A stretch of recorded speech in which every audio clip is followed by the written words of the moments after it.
హరి ఓం. అందరికీ నమస్కారం. మీరు పునర్వసు నక్షత్రం అయితే అద్భుతమైన నక్షత్రం అందరికీ తెలుసు. శ్రీరాముడు పుట్టినటువంటి నక్షత్రం. అదేవిధంగా ఈ నక్షత్రంలో పుట్టిన వాడికి సామాన్యంగా కూడా పితృదోషం ఉండేదానికి అవకాశం ఎక్కువ ఉంటుంది.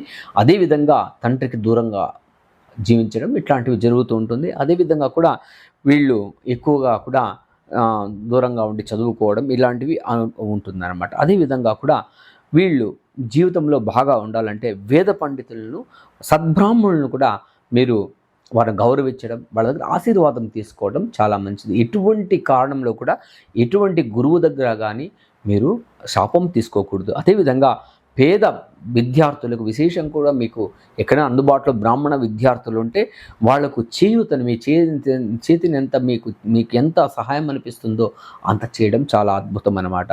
వృద్ధ బ్రాహ్మణులకు ఏదైనా మీరు చేయగలిగితే చాలా మంచిది. అదేవిధంగా కూడా దత్తాత్రేయుని ఆరాధన మీకు చాలా అనుకూలంగా ఉంటుందన్నమాట.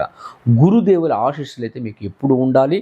అదేవిధంగా మంచి బియ్యం అంటే మంచి క్వాలిటీ బియ్యాన్ని మనం ఏది తింటామో ఆ బియ్యాన్ని కూడా మనం దాంతో అన్నదానం చేయడం కూడా చాలా అద్భుతము.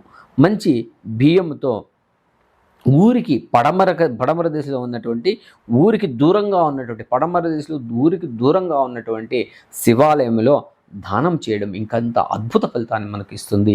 అదేవిధంగా అద్భుతమైన నక్షత్రం ఇది, చాలా అనుకూలం ఉన్నటువంటిది. మీకు వీలైతే ఇవంతా చేసుకోగలిగితే అద్భుతమైన ఫలితాలు మీకు కలిగి ఆ యొక్క శ్రీరాముని కృపాకటాక్షలు దొరకాలని కోరుతూ సర్వే జనా సుఖినో భవంతు, సన్మంగళాని భవంతు.